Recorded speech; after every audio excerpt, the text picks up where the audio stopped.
주님께서 오늘 우리에게 주시는 말씀 마가복음 11장 1절에서 25절입니다. 우리 주신 말씀 교독하겠습니다. 제가 먼저 읽습니다.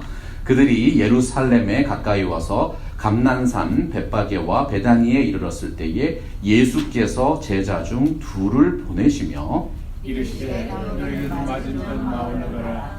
그리로 들어가면 곧 아직 아무도 타보지 않은 나귀 새끼가 매어 있는 것을 보리니 풀어 끌고 오라. 만일 누가 너희에게 왜 이렇게 하느냐 묻거든 주가 쓰시겠다 하라. 그리하면 즉시 이리로 보내리라 하시니 제자들이 가서 본즉 나귀 새끼가 문 앞 거리에 매어 있는지라 그것을 보니 거기 서 있는 사람 중 어떤 이들이 이르되 나귀 새끼를 풀어 무엇 하려느냐 하매 제자들이 예수께서 이르신 대로 말하되 이에 풀었다는지라. 나귀 새끼를 예수께로 끌고 와서 자기들의 겉옷을 그 위에 얹어 놓음에 예수께서 타시니 많은 사람들은 자기들의 겉옷을 또 다른 이들은 들에서 뺀 나뭇가지를 기대 매며 앞에서 가고 뒤에서 따르는 자들이 소리 지르되 호산나 찬송하리로다 주의 이름으로 오시는 이여 찬송하리로다. 우는 우리 주 다윗의 나라여 가장 높은 곳에서 호sanna 하더라.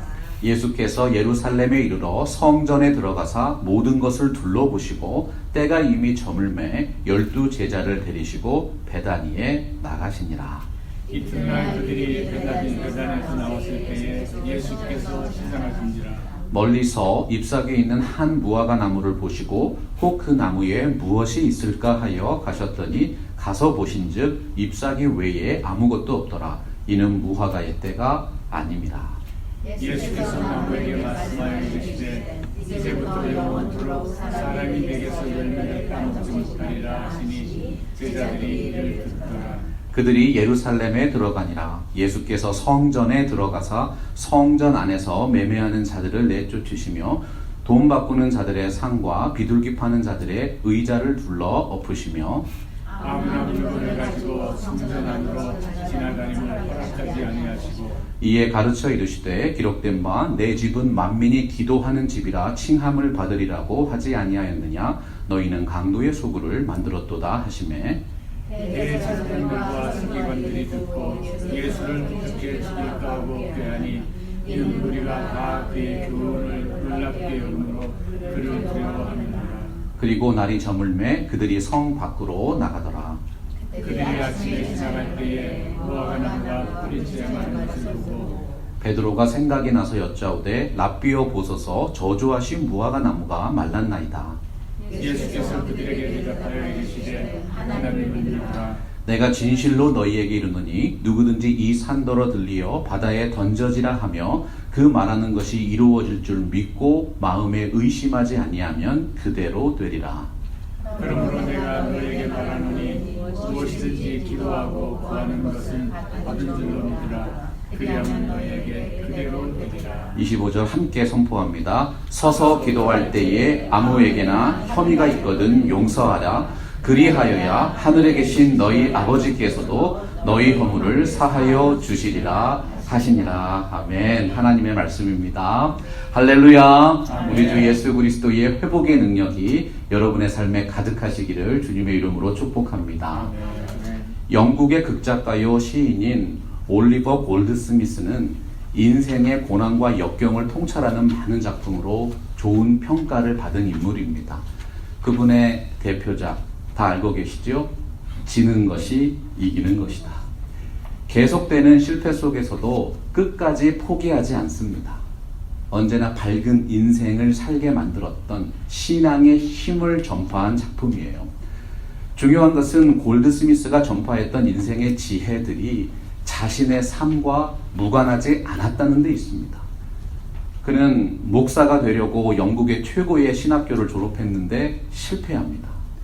의학을 공부하고 의사가 되어서 개업을 했는데 병원이 문을 닫게 되었습니다. 학교에서 가르치는 교사로 일했지만 전쟁이 나면서 학교도 떠나게 되었습니다. 골드스미스가 겪은 젊은 날의 고통은 그에게 서양사의 길이 남는 문학가로서의 길을 열어주었습니다. 사람들이 그의 말과 글을 대할 때 자신의 이야기인 것처럼 공감하게 된 것이지요. 그는 남의 고통과 남의 행복에 대해서 말하지 않았습니다. 자신이 체험한 삶을 바탕으로 진솔하게 써내려간 작품들이 사람들을 절망에서 구해내고 진정한 회복의 길로 인도했다는 사실입니다. 골드 스미스가 남긴 명언이 있습니다. 인간에게 있어서 최대의 영광은 한 번도 실패하지 않는 것이 아니라 넘어질 때마다 일어나는 능력이다. 고난이든 영광이든 하나님께서 허락하신 것이면 우리에게 은혜가 됩니다. 우리에게 이 놀라운 꿈과 비전을 품게 하셨습니다. 이 계획, 하나님의 뜻 안에 있음을 확신하시기를 주님의 이름으로 축복합니다. 물은 여호와를 의지하며 여호와를 의뢰하는 그 사람은 복을 받을 것이다. 믿음의 눈으로 모든 것을 바라보면 절망적인 상황이 없습니다. 다만 그 상황에 절망하는 인생이 있을 따름이죠. 왜 그럴까요, 여러분? 하나님이 바로 하늘과 땅의 진정한 통치자이시기 때문입니다. 하나님의 말씀이 약속하신 그 놀라운 회복들이 우리의 믿음 속에서 역사하기 시작합니다. 그리스도 예수의 이름 안에서 여러분의 삶에 그 회복이 임하시기를 주님의 이름으로 축원합니다. 이스라엘의 예루살렘이라는 도시는 왕의 도성이라고 불립니다. 이스라엘 백성의 예배 초소인 성전이 있었고 백성을 다스리는 왕궁이 있었기 때문이죠. 오늘 말씀은 예수님께서 예루살렘에 입성하는 장면을 보여주고 있습니다. 호산나 호산나를 외치면서 주님을 맞이하는 군중의 모습을 보세요. 절망과 고통에 사로잡힌 인생들의 절규였고 회복을 향한 몸부림이었습니다. 그분들은 독재자로부터 해방되기를 원했습니다. 가난으로부터 구원받기 원했습니다. 질병으로부터 치유되는 육체적인 회복을 간절히 소망했지요. 이 모든 필요를 단번에 이루어 주시는 이 땅의 통치자를 간절하게 기다렸던 거예요. 하지만 주님은 연약한 인생의 진짜 필요가 무엇인지 알고 계셨습니다. 그것은 영원한 하나님 나라에 대한 소망이었어요. 사람들이 원하는 정치와 경제와 복지는 이 땅의 모든 것을 다스리게 하시는 하나님의 은혜입니다. 그러나 죽음 이후에 들어가는 천국에 대한 소망은 인간의 능력을 통해서는 해결할 수가 없습니다. 오직 한 분 예수 그리스도를 통해서만 가능하다는 사실이지요. 사도 바울이 고린도후서 5장 17절에서 선포했습니다. 그런즉 누구든지 그리스도 안에 있으면 새로운 피조물이라 이전 것은 지나갔으니 보라 새 것이 되었도다. 주님은 이 땅의 인생들이 누려야 하는 진정한 회복의 길로 그들을 인도하기 원하셨던 것입니다. 하나님의 나라는 하나님께서 다스리는 나라입니다. 여러분들의 마음과 삶을 통해서 하나님의 그 영원한 통치를 체험하고 계십니까? 우리가 지금 예배를 올려드리고 있습니다. 예배는 살아계신 하나님과의 영적인 만남이고 영적인 교제입니다. 영과 진리로 하나님을 예배할 때 하나님의 통치가 우리의 삶에 임합니다. 우리의 삶에 하나님을 향한 예배가 회복될 때 진정한 행복과 형통의 길이 열리는 것이지요. 우리가 구체적으로 어떻게 예배해야지만 하나님이 원하시는 바른 예배가 될까요? 예배는 사명입니다. 1절 말씀 보시면 예수께서 제자 중 둘을 보내셨다고 기록되어 있어요. 보내셨다, 파송하셨다는 뜻입니다. 하나님은 예수님을 이 땅에 보내셨습니다. 예수님은 제자들을 세상 속으로 보내셨습니다. 그리스도의 몸된 교회는 세상을 향해서 보냄받은 공동체입니다. 오늘 말씀 2절에서도 예수님이 말씀하고 계시죠. 너희는 맞은편 마을로 가라. 가라는 명령. 성경의 첫 번째 책 창세기에서 믿음의 조상 아브라함에게 내리신 명령입니다. 너희는 가라. 예수님의 지상 명령을 통해 교회를 세상 속으로 파송하신 것이죠. 우리가 예배드리고 있는 이 예배의 처소가 교회라고 불립니다. 일반적으로 교회는 모이는 예배의 처소를 말해요. 그러나 여러분의 삶의 현장도 흩어진 예배의 처소입니다. 사도행전 1장 8절에서 더욱 명확하게 말씀하셨지요. 오직 성령이 너희에게 임하시면 너희가 권능을 받고 예루살렘과 온 유대와 사마리아와 땅 끝까지 이르러 내 증인이 되리라 하십니다. 주님께서 말씀하신 복음 전파의 사명, 이 땅의 모든 민족들이 하나님을 예배하도록 인도하는 가장 축복된 예배 확장의 사역인 것입니다. 오늘 말씀 7절 보니까 예수님이 작은 나귀 새끼를 타고 예루살렘에 입성하시는 모습이 나옵니다. 여러분, 예수님의 모습을 보세요. 진정 이 세상을 구원하고 영원한 생명과 희망을 주시는 왕의 모습입니다. 힘 있는 정치인이었습니까? 돈 많은 경제인이었습니까? 육신의 질병을 고치는 실력 있는 의사의 모습이었어요? 아니었다는 것입니다. 피 묻은 복음으로 헌신하는 한 사람을 통해서 하나님의 그 뜻을 이루셨습니다. 예배가 무엇일까요? 겸손히 드려지는 마음과 삶입니다. 예수 그리스도의 십자가의 능력이 저와 여러분의 가슴을 새롭게 뛰게 만드는 것이죠. 예전에는 이 땅의 것만을 추구하며 살던 사람들인데 이제는 하늘의 영광과 복을 추구하면서 주님을 따라서 헌신하게 된 것입니다.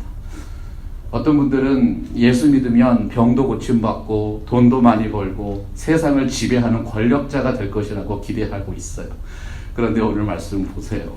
예루살렘 성에 입성하신 예수님이 가셨던 길은 왕궁이 아니라 갈보리 언덕 십자가였습니다.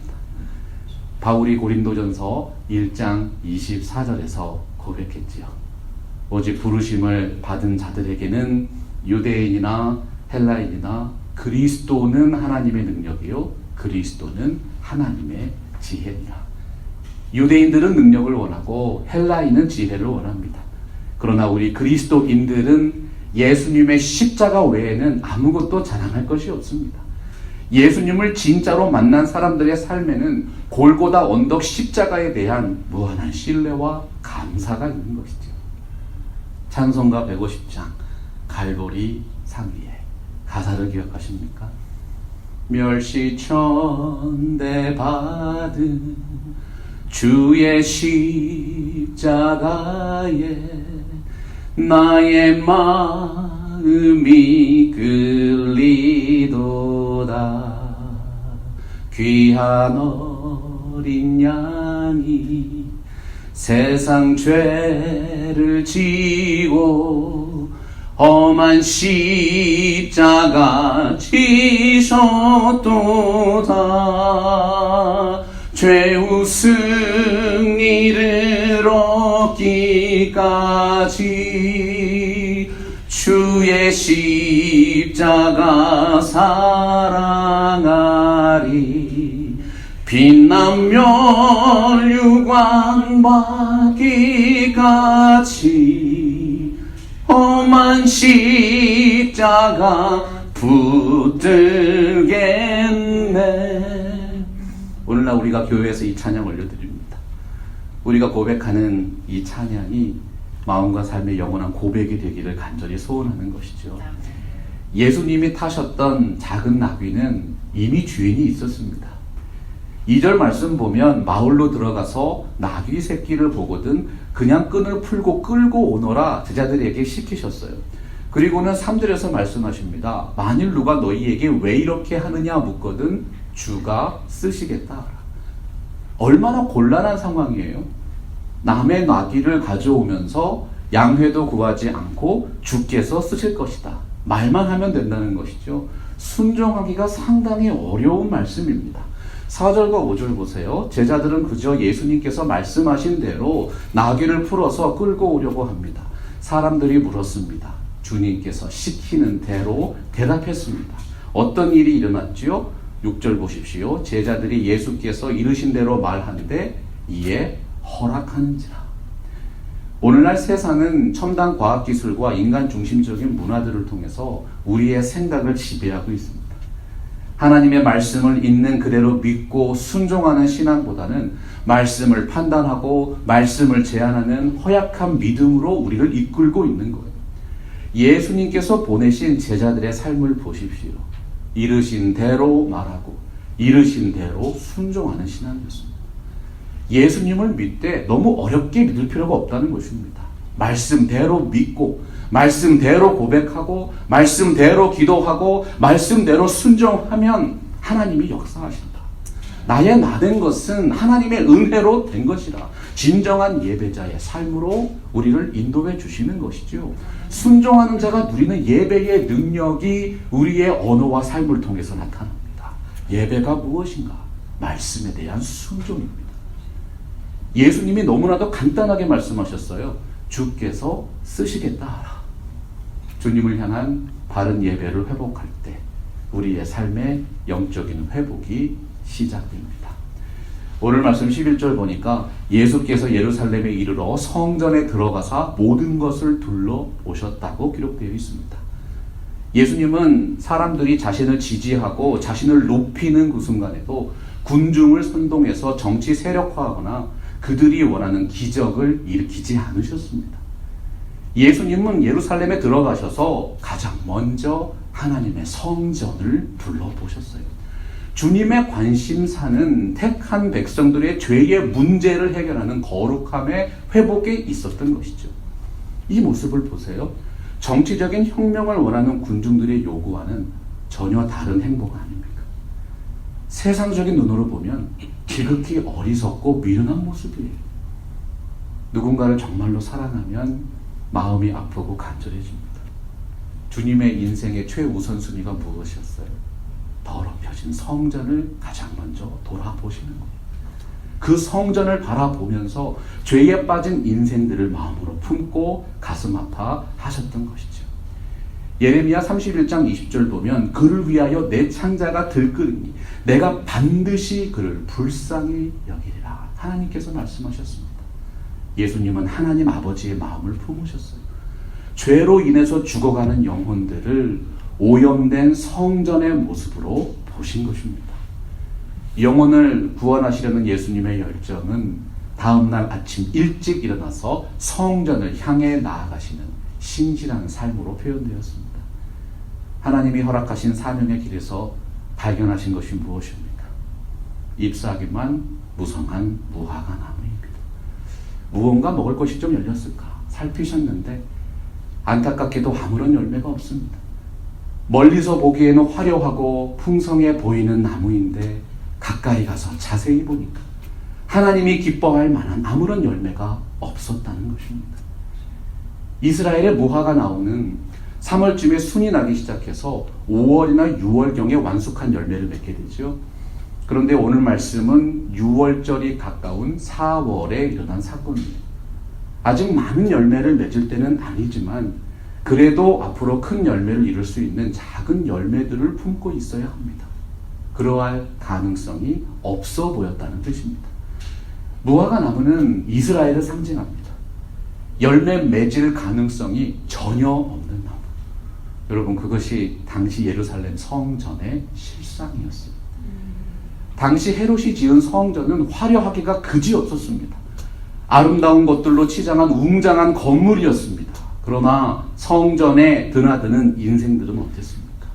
하나님께서 보시기에 거룩한 사람들이 아니었다는 것이죠. 예수님은 14절에서 이제부터 영원토록 사람이 내게서 열매를 따먹지 못할 것이라고 말씀했습니다. 죄성에 완전히 사로잡힌 타락한 예루살렘, 저주받은 무화과 나무라고 표현하신 것입니다. 주님께서는 이스라엘 백성들에게 지금 당장 완전한 믿음을 요구하지 않으셨어요. 하지만 겨자씨만한 믿음이라도 진실한 신앙을 보시기 원하셨던 것이죠. 열매 맺을 가능성조차 완전히 사라진 나무처럼 백성들의 마음은 전적으로 부패해 있었던 것입니다. 예레미야서 17장 9절이 말씀했죠. 만물보다 거짓되고 심히 부패한 것이 인간의 마음이다. 타락한 예루살렘 성의 본 모습입니다. 오늘 말씀 15절 이하를 보면 예수님께서 예루살렘 성전에 들어가셔서 그 속을 깨끗하게 하시는 장면이 나와요. 성전 안에서 매매하는 자들을 내쫓으시며 돈 바꾸는 자들의 상과 비둘기 파는 자들의 의자를 둘러 엎으셨다. 온유하고 겸손한 예수님과는 어울리지 않는 모습입니다. 그러나 예수님의 진노는 부패한 성이었던 예루살렘을 향하신 하나님의 진노를 간접적으로 표현하고 있죠. 원래 성전은 하나님과의 거룩한 교제의 장소였어요. 하지만 사람들이 죄를 씻는 제사에 참여하기 위해서는 성전 측이 인정하는 희생 제물을 비싼 값에 사야 했던 것입니다. 성전 안에서 희생 제물을 강매했던 것이죠. 예수님은 17절에서 너희가 하나님의 성전을 강도의 소굴로 만들었다고 책망했습니다. 내 집은 만민이 기도하는 집이라고 칭하셨어요. 그런데 당시 성전은 도저히 하나님 앞에서 기도할 수조차 없는 시장의 저작거리로 변해버렸던 것입니다. 예수님이 요한복음 2장 19절에서 선포하셨죠. 너희가 이 성전을 헐라 내가 사흘 동안에 일으키리라. 구약 성경 말씀 보면 하나님께서 남유다 민족을 심판하시고 바벨론에서 70년간 포로 생활을 하게 하신 뒤에야 성전을 회복시키셨어요. 마찬가지로 예수님은요, 그들의 부패한 옛 성전을 완전히 무너뜨리기를 원하셨습니다. 그리고 3일 만에 새롭게 짓기 원하셨어요. 여러분, 어떻게 이 말씀을 예수 그리스도께서 이루셨습니까? 예수님께서 자신의 몸을 희생 제물로 바치시고 십자가에서 죽으셨습니다. 십자가 위에서 옛 성전을 완전히 무너뜨린 것이죠. 주님께서 3일 만에 부활하심으로 새로운 성전을 지으신 것입니다. 그렇기 때문에 우리는 이제 중동 지방에 위치한 이스라엘 성전에 매년 가서 희생 제물을 바칠 필요가 없습니다. 사도 바울이 이 사건에 대해서 설명했죠. 이전 것은 지나갔으니 보라 새 것이 되었도다. 새 성전의 삶이 그리스도인의 삶입니다. 오늘날 우리가 지키는 주일이 예수 그리스도의 부활 기념일입니다. 이 자리에 있는 우리들도 원래는 그 무화과 나무처럼 영원히 죽을 수밖에 없는 인생들이었어요. 그러나 이제는 그리스도 예수 안에서 죄의 문제를 해결받은 새로운 피조물이 되었습니다. 동양 속담에 보면 보석은 문질러야 광택이 나고 사람은 시험을 거쳐야 완전해진다는 말이 있습니다. 교회의 역사를 살펴보면 부단한 자기 개혁이 없을 때 모든 교회는 부패했고 타락했어요. 자기 스스로를 돌아보며 회개하는 믿음이 없으면 그 누구라도 옛 성전과 같은 폐역한 모습으로 돌아갈 수 있습니다. 종교개혁가 마틴 루터가 말했죠. 진실한 회개는 죄로부터 벗어나서 하나님께로 나아가는 가장 좋은 방법이다. 사랑하고 존경하는 거룩한 성도 여러분, 예수님의 보혈을 의지하십시오. 과거에 어떤 죄와 허물이 있더라도 예수님께서 이미 십자가에서 감당하신 옛 성전에 속한 것들입니다. 사도 바울은 예수 믿고 성령 받은 성도들을 하나님이 거하시는 거룩한 성령의 전이라고 불렀습니다. 하나님이 거하시는 예루살렘, 거룩한 성입니다. 그리스도의 몸된 교회는 거룩한 성 예루살렘입니다. 우리가 예수 그리스도의 십자가의 은혜와 능력을 힘입을 때 그 놀라운 거룩함을 회복하게 되는 것이죠. 오늘 말씀 21절 보면 예수님께서 저주하신 무화과 나무가 말라 죽은 것을 보고 베드로가 질문을 했어요. 예수님, 어떻게 이런 일이 일어났습니까? 베드로는 예수님이 그 나무를 저주하자마자 하루 만에 뿌리까지 말라버린 사건에 특별한 의미가 있을 것이라고 생각했어요. 그런데 22절에서 예수님께서 의외의 답변을 하십니다. 어떻게 말씀하셨어요? 하나님을 믿으라. 하나님의 말씀 성경에서 믿음은 기적을 일으키고 구원에 이르게 하는 생명의 도구지요. 특히 22절에서 예수님이 말씀하신 믿음은 순간적인 믿음이 아닙니다. 계속해서 하나님을 더욱 믿고 의지하라는 뜻이에요. 주님께서는 처음부터 완전한 신앙을 요구하지 않으셨어요. 겨자씨만한 믿음이라도 진실한 신앙을 기뻐하십니다. 진실함이 무엇일까요? 믿음의 대상이 어디에 있는가? 얼마나 많이 믿고 있는가보다 내가 지금 누구를 믿고 있는가에 항상 집중해야 합니다. 그 부분을 점검하셔야 합니다. 왜냐하면 하나님은 외모가 아니라 중심을 보시는 분이기 때문에. 마가복음 9장 23절에서 선포했습니다. 예수께서 이르시되 할 수 있거든이 무슨 말이냐? 믿는 자에게는 능히 하지 못할 일이 없느니라. 오늘 말씀 23절에서도 약속하셨죠. 내가 진실로 너희에게 이르노니 누구든지 이 산더러 들리어 바다에 던져지라 하며 그 말하는 것이 이루어질 줄 믿고 마음에 의심하지 아니하면 그대로 되리라. 내가 믿었으니까 그대로 되는 것입니까? 아닙니다. 하나님을 믿었기 때문에 하나님께서 이루신다는 뜻이에요. 하나님은 그분을 진실하게 믿고 실천하는 사람들을 통해서 세상을 바꾸어 오셨습니다. 그 말하는 것이 이루어질 줄 믿고 마음에 의심하지 아니하는 모든 기도 단 하나도 땅에 떨어지지 않습니다. 하나님이 정하신 때에 하나님의 방법으로 열매를 맺게 되는 것이죠. 예수님이 오늘 말씀 24절에서 진정한 믿음의 선한 싸움을 이렇게 표현하셨어요. 그러므로 내가 너희에게 말하노니 무엇이든지 기도하고 구하는 것은 받은 줄로 믿으라. 그리하면 너희에게 그대로 되리라. 어떤 분들은 믿음의 선한 싸움이 서로가 붙들고 있는 자기의 신념을 위해서 논쟁하고 다투는 것이라고 생각해요. 하지만 성경이 말씀하는 영적인 투쟁은 어떤 상황 속에서도 하나님을 전적으로 신뢰하고 의지하는 훈련입니다.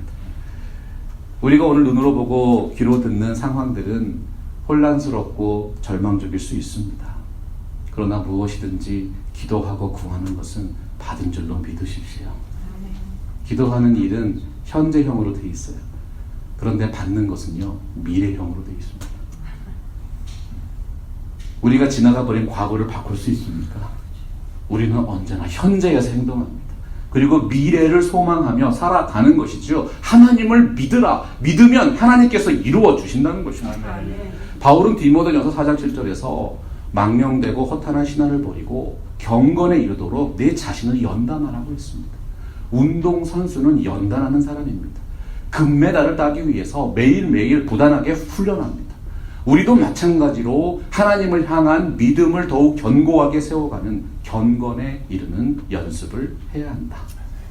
하나님께서는 미래의 어느 날 우리가 간구하는 모든 기도를 이루어 주실 것입니다. 예수님께서 말씀하시는 진정한 믿음은 하나님을 끝까지 신뢰하는 부단한 신앙 생활을 의미하시는 것이죠. 오늘 말씀 25절 보면 우리의 마음과 삶을 통해 이루어 나아가야 하는 믿음의 선한 싸움이 기록되어 있습니다. 무엇입니까? 이웃과의 관계입니다. 서서 기도할 때에 아무에게나 혐의가 있거든 용서하라. 그리하여야 하늘에 계신 너희 아버지께서도 너희 허물을 사하여 주시리라.